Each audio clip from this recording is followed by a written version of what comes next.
Je me suis dit, mais ok, mais merci Stan Santé. Moi, c'est Nicolas Bazin, je passe en deuxième année de médecine et donc je viens de vivre la réforme PASS. Faire médecine étant moi depuis tout gamin. Et après, c'est vrai que lors de mon enfance, j'adorais aussi le sport, donc j'avais finalement ces deux rêves en moi. Mais à un moment, j'ai dû faire un choix entre le sport et la médecine. Je suis parti sur une carrière de sportif de haut niveau avec une signature d'un premier contrat de footballeur professionnel au FC Metz pour la Ligue 1. Mais je me suis concentré sur ma carrière professionnelle qui s'est écourtée à cause de blessures. Et donc je suis reparti sur sur ces études que j'avais envie de faire mais qui finalement étaient très lointaines. Quand on sort du bac, c'est déjà dur d'aller en médecine, c'est dur d'avoir la première année de médecine.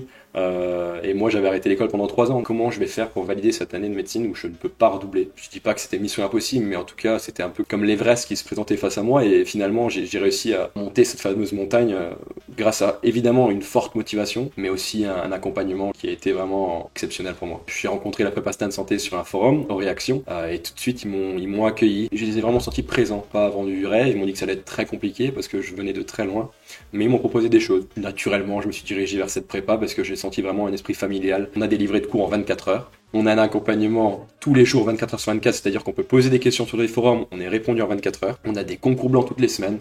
Moi, je suis parti sur la prépa qu'ils m'ont proposé. J'ai commencé par faire cette fameuse terminale santé. J'ai rencontré des profs vraiment exceptionnels. Moi qui étais dans le sport, j'avais l'impression de voir des coachs. Je disais, ok, moi j'ai de l'expérience, faites-moi confiance et après vous aurez votre année. Et vraiment, cette terminale santé est vraiment, je pense, fondamentale pour valider cette première année de médecine. Pourquoi? Parce que avant, en PACES, on pouvait redoubler. Mais maintenant, on ne peut plus redoubler, ce qui fait que les étudiants se préparent de plus en plus tôt. On voit les cours de la faculté qui va nous attendre dans 2-3 mois. De ce fait, j'ai gagné du temps. L'écart se fait et on peut plus se faire rattraper. Oui, le stage de pré-rentrée a été très bien. Oui, la prépa annuelle est indispensable. Mais ce qui a fait ma force, entre guillemets, c'est cette terminale santé.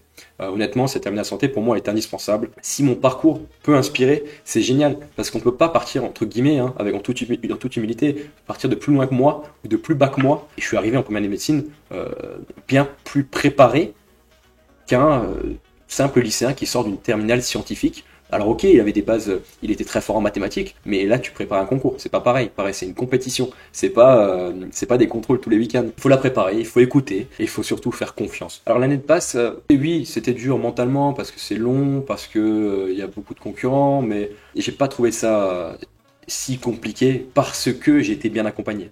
J'avais ma motivation, j'avais l'accompagnement. Finalement, si on a ces deux choses, c'est pas compliqué. J'ai été dans la meilleure prépa. J'avais les meilleurs professeurs, j'avais le meilleur accompagnement. J'avais toutes les cartes en main, je devais juste jouer. À 18 ans, 19 ans, 20 ans, même 21 ou même moi, 22 ans, on risque pas grand chose. C'est-à-dire que si ça marche pas, c'est pas grave. Aujourd'hui, moi j'ai réussi en première année de médecine, mais si je l'avais loupé, j'aurais eu aucun regret. Parce que j'avais tout l'accompagnement qu'il fallait, et je n'aurais pas pu dire, il me manquait ça, ou ma prépa n'a pas fait le job. Deuxièmement, avoir une motivation incroyable, parce qu'avec ça, on peut renverser des montagnes. Et aujourd'hui, en première année de médecine, j'ai fini dans les 50 premiers. Franchement, c'était un honneur pour moi de faire cette vidéo. Je me suis présenté, ils m'ont dit, mais mec, wow, là, t'as pas étudié pendant 3 ans, il va falloir que tu nous fasses confiance, etc. Et je dis, ok, je fais le pari, je vous fais confiance, je vous écoute, je travaille comme vous me dites, je fais l'exercice que vous me dites, je reste en contact avec vous au quotidien. Peut-être que ça va marcher, normalement, je suis motivé, je suis un garçon motivé. Et ils ont cru en moi. C'est-à-dire qu'il y a de tout dans cette prépa, mais c'est équitable. Ils regardent pas combien t'as eu au bac, ils regardent la personne, ils regardent la motivation, et ils adorent avoir des personnes motivées. Et c'est pour ça aussi que j'ai réussi. J'espère vraiment que les étudiants vont croire ce qu'on leur dit. Parce que c'est vraiment des professionnels ici, qui c'est leur job, c'est leur métier d'accompagner des étudiants au quotidien. Sans eux, jamais j'aurais pu faire ça.